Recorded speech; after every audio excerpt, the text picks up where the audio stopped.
Hey guys, it's Crawley with Achilles Tactical. We're out here in Texas. We're about to run a class this weekend. And one of the biggest questions I get over the internet is, how do you fly with guns? So today's video, we're just gonna be discussing how for the last 3 years, I've been flying with all of my guns, ammo, and everything that I would need for running classes, as well as sustaining an entire weekend of training inside one case. One of the biggest questions is, what case is this? I probably answer this question 5 times a week. This is the Pelican 1615 Air. One more time. Pelican 1615 Air. This is one of the best cases on the market for what I do for when I'm traveling and training. I've taken this specific case all the way on a tour to Europe, traveling and training and teaching some military and law enforcement guys over there. And from east to west coast, this case has went through hell and back for me. In 3 years, you know, the airlines do quite some damage and work to this case, but over the 3 years, this case has always kept the contents inside safe, right? There's a lot of money into the contents inside of this case, so the money that I spend on a case is kind of irrelevant. When you're looking at trying to build out a case like this, you're definitely in the ballpark of probably $400 or $500. The case itself, when I bought this, I bought it straight from Pelican, and I'm buying the case itself, no foam inside. Then I would outfit it with the organizer in the lid, and then the foam padded insert in the bottom. This is all, again, straight from Pelican's website. So, how I fly with guns. This is typically how you will see it staged. I literally just landed in Dallas-Fort Worth, Texas, came out to the range, and here we are. So as you can see, I use these Audi gear bags to keep all my contents from hygiene gear and clothing for the weekend and training just in these. Nice, consolidated, and organized. That way I can just grab them and slide them out. As you can see here, this is exactly how I fly every single time I fly with my firearms. I have an 11.5 SBR inside the case, so obviously your Form 20s that you're wanting to be filed, you're gonna wanna do that prior to any of your traveling. The buttstock obviously has to come off to fit inside this case, but this is an 11.5, all right? I have my suppressor up here. I keep that in my organizer, my belt, my pistols, my mags, my holsters, everything's gonna go inside this case. So I'm just gonna start unloading it so you guys can see how I've been flying with this, and then we'll go over all the details with like TSA and all that. So ammo in its original container, under 11 pounds. That being said, as you guys will find out when I lift this organizer up, I've got way more than 11 pounds. There's only been one time that it's ever been asked to be weighed. So this is why the foam insert is kind of nice, because I can conceal a lot of the ammo that's underneath the belly of this. So got my rifle ammo. I'm just gonna stack this out to this side so you guys can see how much ammo I flew out to Texas with. Hopefully I don't have any TSA followers and subscribers on this, and they flag my account so they start looking and checking and weighing all my stuff. Rifle, buttstock. I have a class today, so I'm gonna go ahead and just insert that.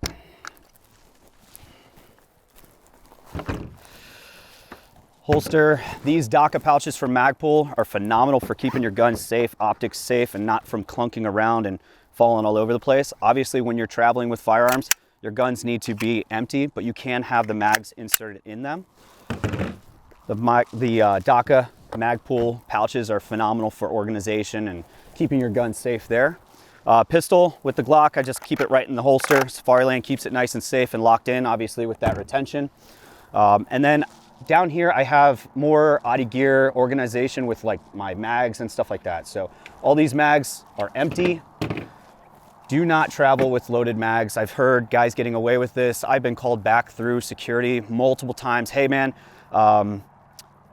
will Rick Crawley, please report back to the United, check-in desk. I go back there and the guy's holding one of the mags full of ammo. And I'm like, dude, just throw it away. Just punch it all that, ammo out into the trash can. They take it as their whatever, attaboy evidence. And then I throw my stuff back in this case and I'm beaten all the way back through security to get to my gate. So juice ain't worth the squeeze with traveling with loaded mags. In TSA, if you guys go to tsa.gov, you will see how to fly and transport ammunition and firearms. All that stuff's listed in there. I typically will keep that, pulled up on my phone. That way when I'm going through check-in of these guns. I can just pull it up if I get any kind of flack, or hey, you can't transport 3 firearms, 4 firearms, you can't transport this or that. Suppressors, I've never been asked not once to see paperwork. SBRs, I've never been asked once to see paperwork. All those things are, you know, typically asked to me if they're checking for or any of that. All you need is a locked hard case. This is the locked hard case. The 2 locks that I typically try to travel with are my Brinks locks. You find these on Amazon or wherever. The locks are made for storage containers. It makes it a little bit more difficult to cut. So when you're going through TSA, those locks, you know, obviously TSA doesn't have that lock, so they're gonna need my lock, or I'm sorry, my key to unlock those locks. So I would be called back if they needed to inspect anything else inside the case. Typically when you're going through check-in, you're going to be at the desk, you'll declare that you have firearms, that they're unloaded, and you'll sign a little sheet of paper that says my firearms are unloaded. He'll have your signature on it, then you place it inside the case. Case gets shut. If you're using TSA locks, which I do not suggest you use TSA locks. If you use TSA locks, you can go ahead. I don't, so I have to hang back about 15 minutes. So when you're planning your travel and when you're gonna arrive to the airport, definitely plan for that. For me, if you're talking about a guy without any kind of flight status or TSA pre or clear, you're definitely going to want to plan 2 hours prior to your time of departure to arrive so that you can handle all of this.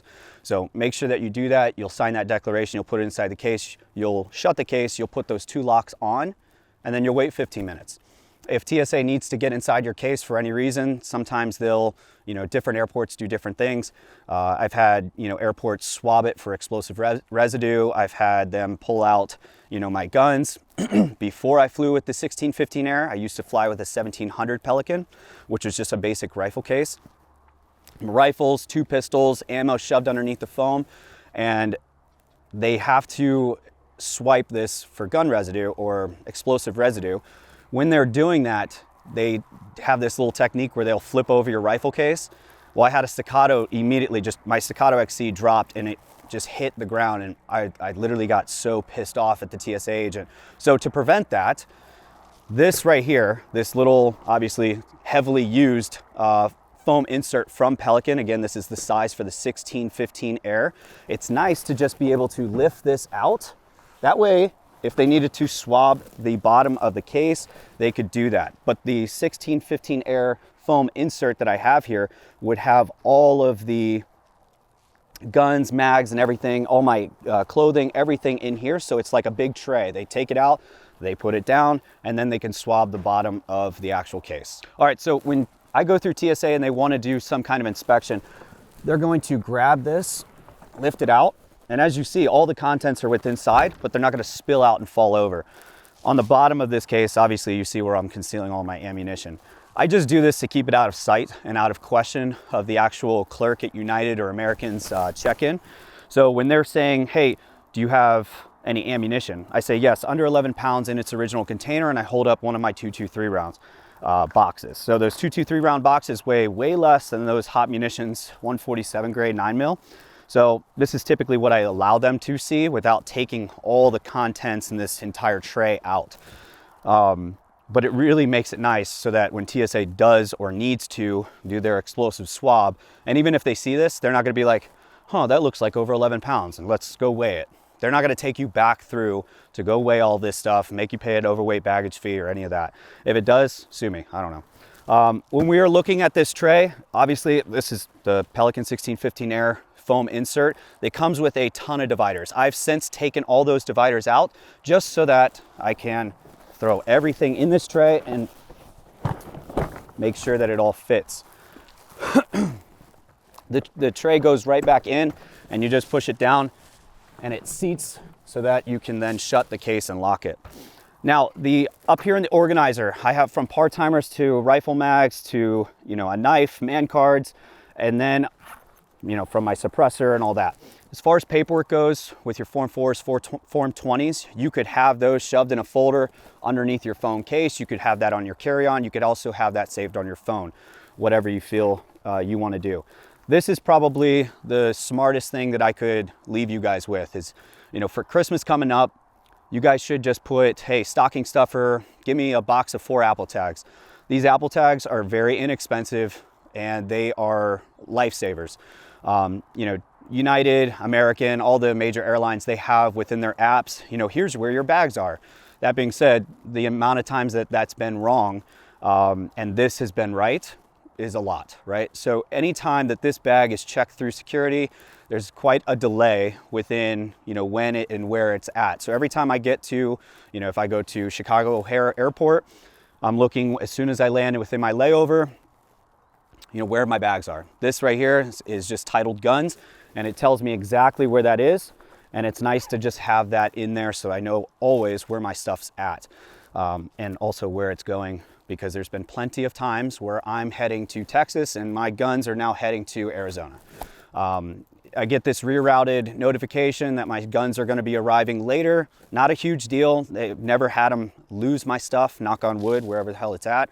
But at the same time, I travel with a lot of gear and equipment. So lots of money goes into this. To not have a protective, you know, piece of equipment to hold all of my equipment, and then as it goes on its journey, wherever it goes to get to its final destination, to me, I need it to be safe. I need it, you know, because this stuff gets thrown around and just beat to shit. These wheels go through hell.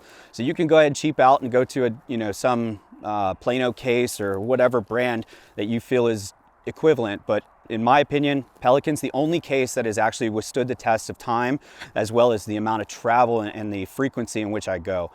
So this is my way of traveling. This is also my range box.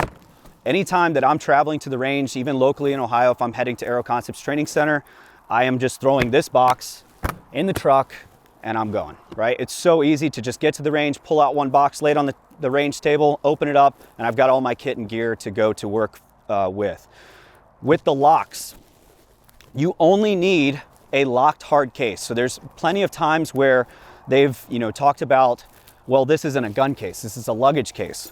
That's where I said keep those TSA guidelines and that website handy on your phone, because they'll show the clerk this is a locked hard case.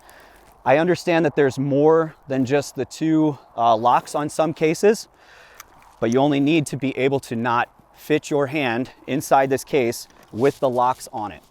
Sometimes you'll see the tenant or the clerk at the desk, after you lock the case, some real persistent Nancy's will go ahead and take the latches off and they'll try to lift it up. And if you can't fit a hand in there, which you can't, then you're good to go.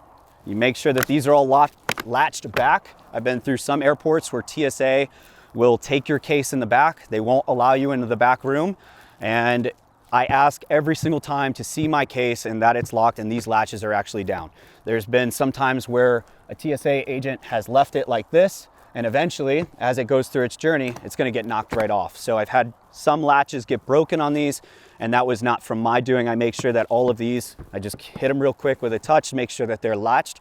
But sometimes you are not always in physical control of your case.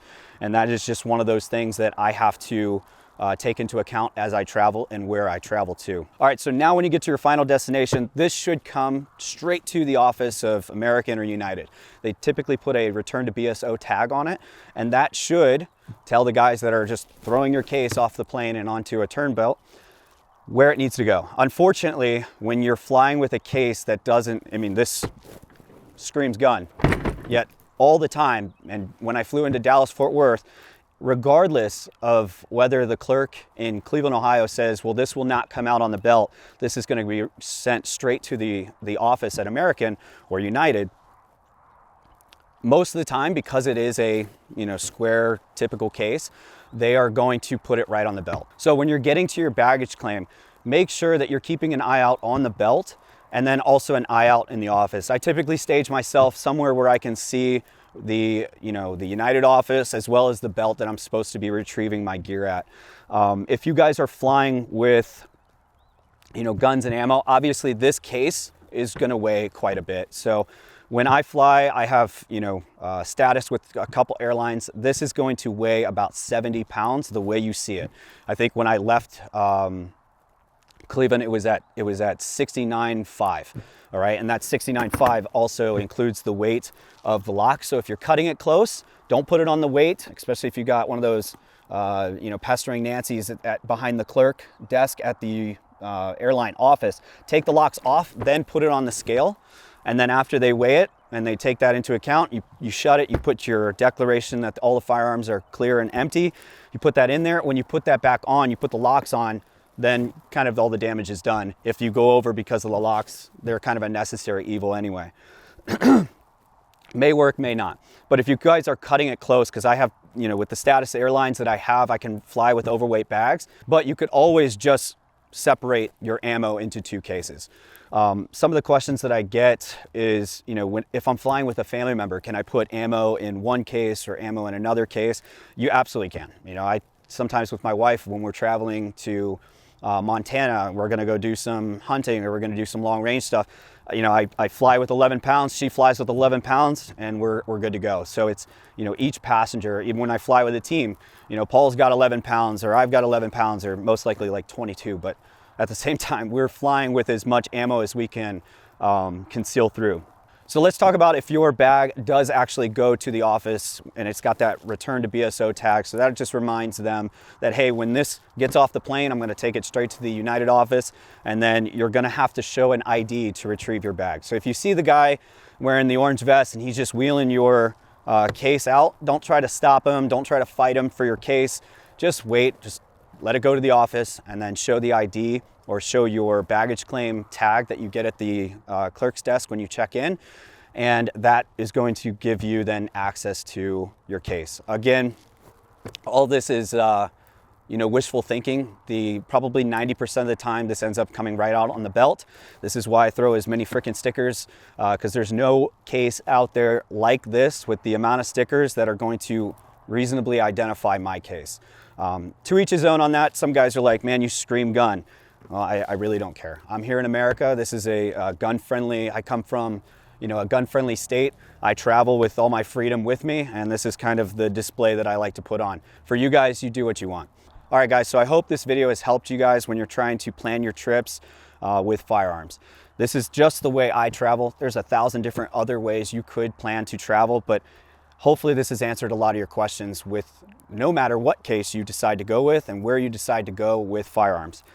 If you guys have any questions, if there's something I didn't cover, just please go ahead and drop them in the comments below. And then always like and subscribe to this channel. I appreciate you guys, and we'll see you next time.